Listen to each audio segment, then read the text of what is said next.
அரசியல்ல இதெல்லாம் சாதாரணமாப்பா.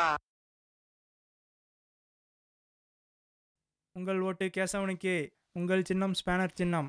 உங்கள் ஓட்டு கேசவனுக்கே, உங்கள் சின்னம் ஸ்பேனர் சின்னம். உங்கள் ஓட்டு கேசவனுக்கே, உங்கள் சின்னம் ஸ்பேனர் சின்னம்.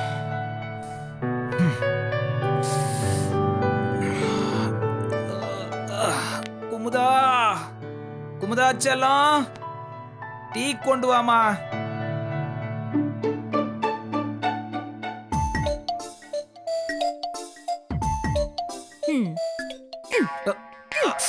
யோ, என்ன சொன்ன? இன்னொரு தடவை சொல்லு. Sorry sorry sorry sorry. கோமதின்னு கூப்பிடுறதுக்கு பதிலா குமுதான்னு வாய் தவறி கூப்பிட்டேன். போய் டீ எடுத்துட்டு வாடி. தவறும் யா தவறும். வாய் தவறினா பரவாயில்ல, வழி தவறிடாத. சாரி சாரி சாரி, நமக்குள்ள சண்டை வேண்டாம். கோமதி, நீ போய் டீ கொண்டு வாடி. டீயும் கிடையாது, ஒண்ணும் கிடையாது. உங்களுக்கு எல்லாம் டீ போட்டு கொடுக்க முடியாதுங்க. பால்ல பாய்சன கலந்துதான் கொடுக்கணும். சே, ஐயோ, சகனமே சரியில்லையே.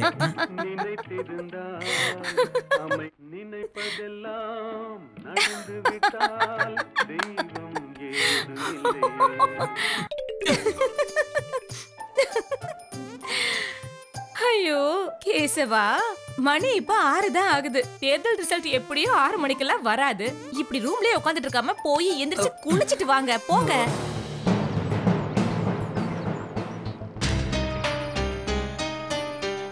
களத்தூரில் ஆளுங்கட்சியின் அராஜகம் தலைவிரித்து ஆடுகிறது. பணமழை அங்கே பொழிகிறது. பொன்னேரியான் தலைமையில் ஆளுங்கட்சியின் குண்டர்கள் வன்முறை வெறியாட்டம் போடுகிறார்கள். நடிகர் ஷில்பா குமார் கூட்டத்தில் கல்வீச்சு நடந்திருப்பதாக செய்தி வருகிறது. 85,000 குடும்பங்களுக்கு தலா 1000 ரூபாய் வெளியூரிலிருந்து மணி ஆர்டர் வருகிறது. ஆக அதாவது எத்தனை கோடி ரூபாய் பொதுமக்களுக்கு அங்கு விநியோகம் செய்யப்படுகிறது? இதையெல்லாம் தேர்தல் கமிஷன் கண்டுகொள்ளவே இல்லை. ஏன்? வணக்கம் சார். வணக்கம். வணக்கம் சார். சார், இந்த இடைத்தேர்தலை பத்தி உங்க கருத்து என்ன? இது என்னமா கேள்வி? இந்த தேர்தல் மட்டுமல்ல, இனி நடக்க போற எல்லா தேர்தல்லையும் எங்க கட்சி தான் ஜெயிக்க போகுது. இப்ப நடக்கிற தேர்தல்ல கூட எங்க மகளிர் அணி தலைவி மலர்கொடி தான் ஜெயிக்க போறாங்க.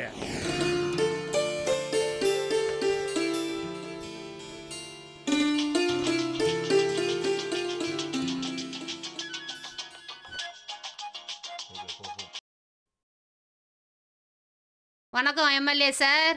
என்ன தூக்கமா? என்ன குமுதா ஆண்டி, வணக்கம். ரொம்ப தூக்கலா இருக்கு. ஆண்டியா? இல்ல குமுதா ஆண்டி, உங்க எம்எல்ஏ தான் பெரியவங்களை எல்லாம் ரொம்ப மரியாதையா கூப்பிட சொல்லிருக்காங்க. மரியாதை எல்லாம் ஒண்ணும் வேணாம். அம்மா கேசவன் எங்க? அவரா? அவரு குளிச்சிட்டு சாப்பிட்டுட்டு இப்பதான் கடை வீதிக்கு போயிருக்காரு. பேப்பர் வாங்க. வந்த உடனே வேணா பேச சொல்லட்டுமா? வேணாம், மெதுவாவே கூப்பிட சொல்லு. இந்த பாருமா, வீட்டுல வேலைக்கு ஆள் வை. பேப்பர் வாங்கறதுக்குலாம் அவரையே அனுப்பாத. என்னது அவரா? உங்க வயசுக்கு கேசவனா அவனே கூப்பிடல ஆண்டி.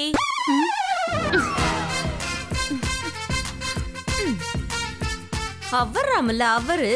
கே குந்தாணி, உனக்கு இருக்கடி கும்மாங்குத்து.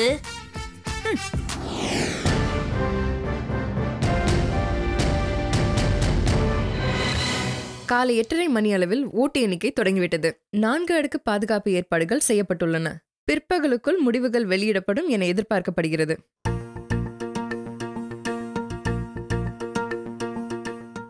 என்னங்க பேப்பர் வாங்க போயிட்டு வெறும் கையோட வரீங்க? பேப்பர் வாங்கல? 6 பேப்பர் வாங்கினேன். ஒரு பேப்பர்ல கூட என் போட்டோவே இல்ல. எல்லாம் பெரியண்ண போட்டோவை தான் போட்டிருக்கான். எல்லா பேப்பரையும் டீ கடையிலே விட்டுட்டு வந்துட்டேன். ஒருவேளை சாயந்தரம் பேப்பர்ல வருமோ? கண்டிப்பா. கேசவன் வெற்றின்னு போட்டோவோட போட்டுத்தானே ஆகணும். நீ முதல்ல டிவியை போடு.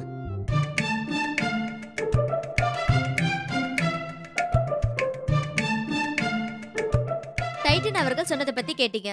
இதை பற்றி கில்லட் அவர்கள் என்ன சொல்கிறார் என்பதை கேட்போம். சார், இதை பத்தி நீங்க என்ன நினைக்கிறீங்க? ஆமாம்மா, அதிகாரம், பணபலம், போலீஸ் எல்லாம் அவங்க கையில இருக்கு. இதுல என்ன ஆச்சரியம் இருக்கு? இடைத்தேர்தலில் பணமும் நேரமும் தான் வேஸ்ட். பேசாம ஒரு எம்எல்ஏ பதவியில் இருக்கும்போது இறந்துட்டார்னா 2வது இடத்துல வந்தவரை எம்எல்ஏவா எடுத்துக்கணும். செலவு மிச்சம். ஏன் போன தேர்தல்ல கடைசியா வந்தானே, அவனை கூப்பிட்டு ஆறுதல் பரிசா இந்த எம்எல்ஏ பதவியை கொடுத்துட வேண்டியதானே? அம்மாடி, போன தேர்தல்ல இவங்க கட்சிக்காரங்க தான் 2வதா வந்தது. இவரு நோகாம நோன்பு கும்பிட பாக்குறாரு. அதான் இவங்க கட்சிக்காரங்களுக்கு எம்எல்ஏ சீட்டை கொடுக்க பாக்குறாரு. ஆளப்பாரு பாரு, இவனுங்களுக்கு தாண்டி எந்த டென்ஷனும் இல்ல. எவ்வளவு ஜாலியா அரட்டை அடிச்சிட்டு இருக்கானுங்க பாத்தியா? களத்தூர் தொகுதியில் தற்போது நிலவரம். தோட்டம்னு பேசாத. அங்க பாரு தபால் ஓட்டை பத்தி சொல்றாங்க. தபால் ஓட்டுகள் எண்ணப்பட்டு விட்டன. முதல் சுற்று துவங்கும் நிலையில் மலர்கொடி முன்னிலை வகிக்கிறார். இதில் கேசவனுக்கு 15 ஓட்டுகள் கிடைத்திருக்கின்றன. என்னங்க தபாலையும் அந்த மதம் முன்னணியில இருக்குது. உன் நாரவைய வச்சுட்டு சும்மா இருக்கியா? ஏங்க பேசாம நீங்க கிளம்பி பெரியண்ண வீட்டுக்கு போயிடுங்களே. அங்க திருவிழா மாதிரி இருக்கும்ல. நீ வேற. நேத்தே நாங்க போனேன், அந்த தெருவுலயே என்ன நுழைய விடல. பெரிய அண்ணன் வேற ஐரோப்பா டூர் போயிருக்காரு. தேர்தல் ரிசல்ட் வந்ததும் செல்லதூர அண்ணனையும் போய் பார்க்கணும், அந்த அமுதாவையும் போய் பார்க்கணும். எதுக்கு? ஆசீர்வாதம் வாங்குறதுக்கா? எங்க கட்சியில ஆசீர்வாதம் பண்ற தகுதி பெரிய அண்ணனுக்கு மட்டும்தான் உண்டு. மத்தவங்களுக்கெல்லாம் வாழ்க சொல்றதுக்கும் கை தட்டுறதுக்கும் தான். அப்புறம் எதுக்கு அவங்கள எல்லாம் போய் பார்க்கணும்? அதுவும் அந்த குமுதாவை எதுக்காக போய் பார்க்கணும்? நன்றி சொல்றதுக்கு கோப்ஸ். நன்றி மறப்பது நன்றன்றுன்னு வள்ளுவர் சொல்லியிருக்காருல. அவரு குமுதாவுக்கு சொன்னது 2வது வரி. நன்றல்லது அன்றே மறப்பது நன்று. 3வது சுற்று வாக்குகள் எண்ணப்பட்டு விட்டன. தற்போதைய நிலவரப்படி 3867 வாக்குகள் பெற்று கேசவன் முன்னிலை வகிக்கிறார். ஏங்க ஏங்க அங்க பாருங்க, நீங்க தாங்க முன்னணியில இருக்கீங்க. ஐயோ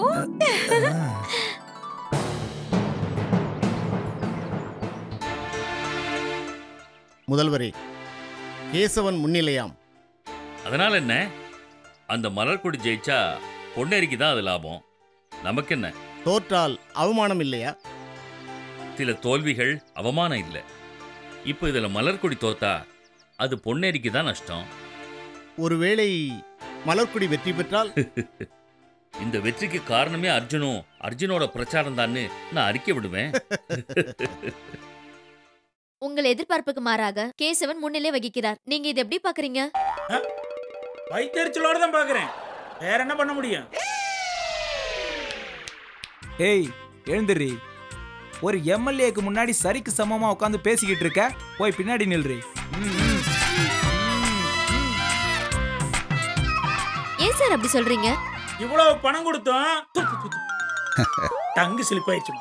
இவ்வளவு சலுகை பண்ணியும் மக்களுக்கு கொஞ்சம் கூட நன்றி விசுவாசம் இல்லாம இருக்காங்களே. நன்றியா? நீங்க சலுகை தந்ததுன்னு உங்க கை காசுலையா? அது மக்கள் பணம் தானே.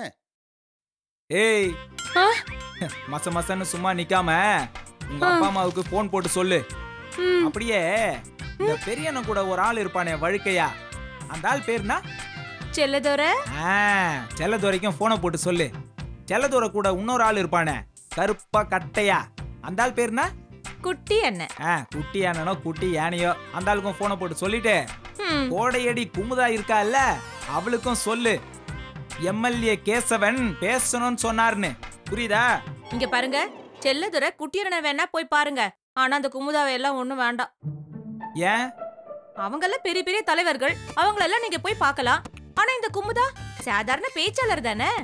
நீங்கெல்லாம் அவளை போய் பார்க்க கூடாது, அவ தான் உங்களை வந்து பார்க்கணும். அப்படியா சொல்ற? ஆமாங்க, கௌரவம் முக்கியம் இல்லையா? அப்போ அந்த குமுதாவை வீட்டுக்கு வந்து என்ன பார்க்க சொல்லு. வரட்டும் வரட்டும், நான் பாத்துக்கிறேங்க. அட வர வர மரியாதை கூடிக்கிட்டே போகுதே. பின்ன எம்எல்ஏனா சும்மாவா? ஒரே கச்ச கச்சன்னு இருக்கு. தள்ளி நில்லு. அந்த ஏசியை போடு. மச மசன்னு நிக்காத. உன் சொந்தக்காரங்களாம் என்ன பண்றானுங்க? ஸ்வீட் வாங்கிட்டு வர சொல்லு. ஏன்னா இன்னும் கொஞ்ச நேரத்துல என் தொண்டர்கள்லாம் வந்துருவாங்க. அவங்களுக்கெல்லாம் நான் ஸ்வீட் கொடுக்கணும். நிக்காத, மச மசன்னு நிக்காத, போ.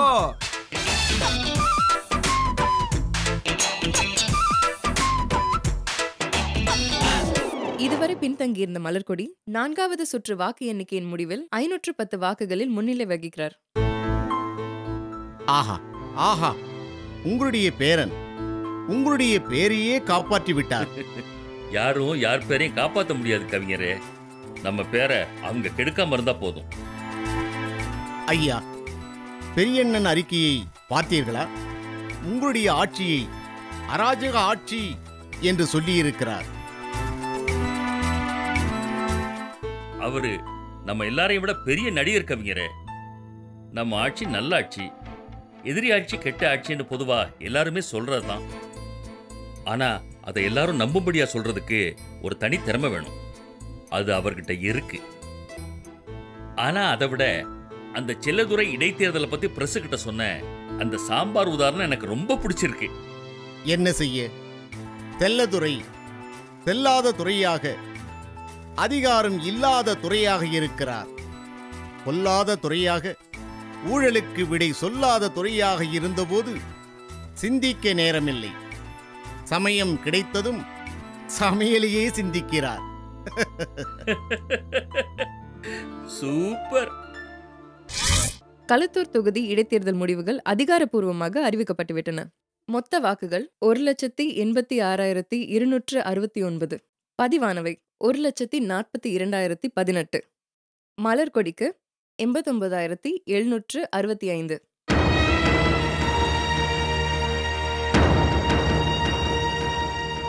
கேசவனுக்கு 45,203. சுயேட்சை வேட்பாளர் ஞானமணிக்கு 2,010.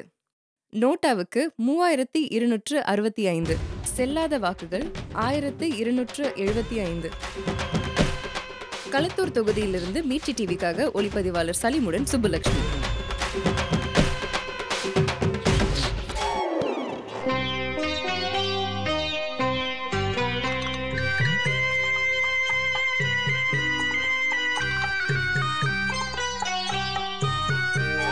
என்ன கேட்கணுமோ கேளுங்க. சுயேட்சையா தைரியமா நின்று இருக்கீங்க. இப்ப தோத்தது பத்தி என்ன நினைக்கிறீங்க? நானாவா தோத்தேன்?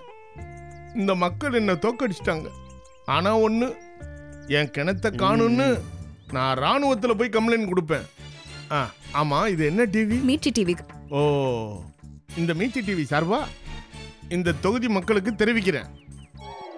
ரொம்ப நன்றி, வணக்கம். என்னையும் மதிச்சு தோத்த பிறகு வந்து எடுத்தீங்களே, ரொம்ப நன்றிம்மா. வரம்மா. Thank you sir. ஐயா, தேர்தல் வெற்றி குறித்து அறிக்கை தயார் செய்து விடலாமா? முதல்ல பெரியண்ணே டிவி அறிக்கையில் என்ன சொல்றாருன்னு பார்ப்போம். வந்தே தீரும். இது நான் எதிர்பார்த்ததுதான். அரசின் எந்திரத்தை பயன்படுத்தி போலீசாரின் கண்களுக்கு முன்னாலேயே வாக்காளர்களுக்கு பரிசு வழங்கி இருக்கிறார்கள். தேர்தல் கமிஷனுக்கு என் ஆழ்ந்த அனுதாபங்கள். மலர்கொடி என்ற போயிங் விமானத்திற்கு முன்னால் கேசவன் என்ற சிட்டுக்குருவி போட்டி போட்டு ஜெயிக்க முடியாது என்பதை நான் ஒத்துக்கொள்கிறேன். மக்கள் தீர்ப்புக்கு நான் தலை வணங்குகிறேன். ஒன்று மட்டும் நான் சொல்லிக்கொள்ள ஆசைப்படுகிறேன். அடுத்த ஆண்டு நடைபெறப் போகும் பொது தேர்தல்தான் இந்த நாட்டின் தலையெழுத்தையே நிர்மாணம் செய்ய போகிறது. அது மட்டும் நிச்சயம். களத்தூர் தொகுதியில இப்ப நடைபெற்ற இடைத்தேர்தல்ல வெற்றி பெற்ற மலர்கொடி அவர்கள் சுவாமி தரிசனம் பண்றதுக்காக கோயிலுக்கு வந்திருக்காங்க. அவங்க இந்த தொகுதிக்காக என்ன பண்ண போறாங்க, இது வரைக்கும் யாரும் பண்ணாதத புதுசா என்ன பண்ண போறாங்கன்றத அவங்க கிட்ட கேட்டு தெரிஞ்சுக்கலாம். மீட்சி டிவிக்காக ஒளிப்பதிவாளர் சலீமுடன் சுப்புலட்சுமி.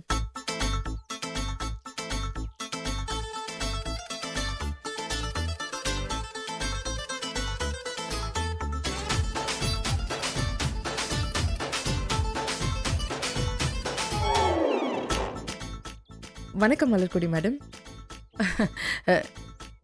நிம்மதியா சாமி கூட கும்பிட விட மாட்டீங்களா?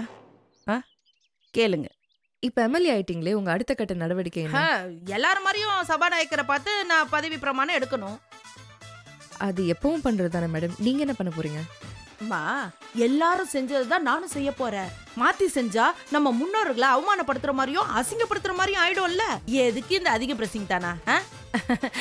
இந்த நேரத்துல எனக்கு ஓட்டு போட்ட என்னோட களத்தூர் மக்களுக்கும், என் வெற்றிக்காக உழைச்ச அமைச்சர் பொன்னேரியாருக்கும் மற்றும் என்னோட கட்சி தொண்டர் அனைவருக்கும் என்னோட நன்றி. முதல்வரோட பேரு அர்ஜுன் கூட உங்களுக்கு பிரச்சாரம் பண்ணாராமே. அதான் இப்ப சொன்னேனே, கட்சி தொண்டர்களுக்கு நன்றின்னு. எங்க ஏக்கத்துல உள்ள லட்சக்கணக்கான தொண்டர்கள்ல அவரும் ஒருத்தர். வணக்கம்.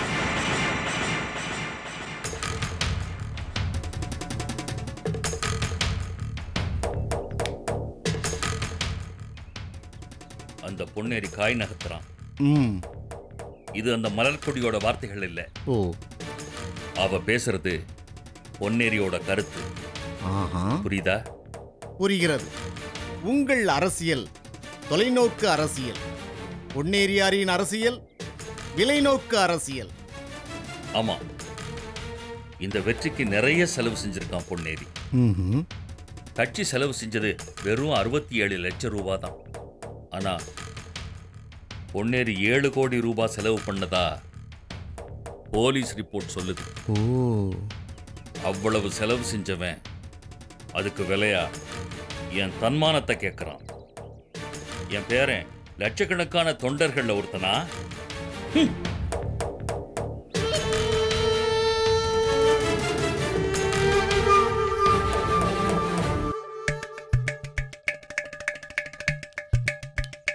வெட்டு. வேணாம். டேய் வெட்டாதடா. வெட்டாதடா. வெட்டாதடா. என்னாச்சு? என்ன ஞானம் வெற்றி சிரிப்பு சிரிக்கிற? ஆடு புலி ஆட்டத்துல ஜெயிச்சிட்டாரு என்ன, அதான் சிரிக்கிறாரு. என்ன ஞானமணி, தேர்தல்ல வாங்கின அடியில எங்க சோர்ந்து போயிருப்பேன்னு பார்த்தா நீ உற்சாகமா தான் இருக்க. அண்ணே, அடி வாங்குறது ஒண்ணும் புதுசு இல்லைண்ணே. நம்ம களத்தூர் கனகராஜ் அண்ணன் எப்பெல்லாம் அவர் பொண்டாட்டிக்கிட்ட அவர் திட்டு வாங்குறாரோ அப்பெல்லாம் அந்த கோவத்துல என்னதான் போட்டு அடிப்பாரு.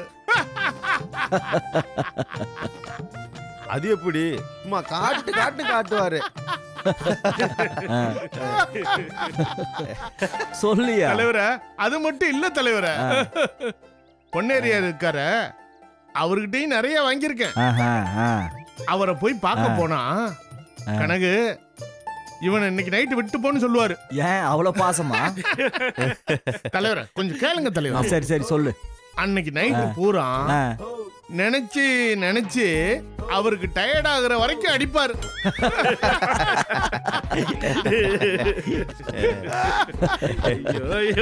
மறுபடியும் அப்புறம் சொல்லியா போட்டுட்டு மறுபடியும் போட்டு என்ன அடிப்பாரு. அப்படியா? காலையில ஒரு கார்ல வச்சு என்ன அனுப்பிச்சிருவாரு. மேல புதூர்ல இப்ப யாரு? அன்பான வாக்காளர் பெருமக்களே, அவங்க ஏன் அடிச்சாங்க? அப்படி கேளுங்க. கேசவன் ஒரு ஓட்டுக்கு 100 ரூபா தர்றான். அந்த மலர்கொடி பொண்ணு இருக்கால, அவ 1000 ரூபா தர்றா. நீ ஒரு 50 பைசாவுக்கு புளிப்பு முட்டாய் கூட வாங்கி தர மாட்டிய, அப்புறம் ஏன் ஓட்டு கேக்குற அப்படின்னு ஒரு 10-15 பேரு ஒவ்வொருத்தராலையும் எவ்வளவு முடியுமோ அவ்வளவு பேரு என்ன காட்டுனாங்கன்னு. நீ எவ்வளவு அடிச்சாலும் தாங்குற ஞானமணி, நீ ரொம்ப நல்லவையா. உன்ன மாதிரி ஒரு மாவீரனை தான் நான் இவ்வளவு நாள் தேடிட்டு இருந்தேன். நீங்க கவலைப்படாதீங்கன்னு, இந்த தேர்தல்ல வாங்கின அடியில நான் எதுக்கும் தயார்னே. இந்த தேர்தல் என்னென்ன, இனிமே ஜனாதிபதி தேர்தல்ல கூட தைரியமா நிப்பண்ணே. அதுல பொன்னேரியார் பிரச்சனை இருக்காதுன்றதுக்காக தானே நீ சொல்ற? ஞானம்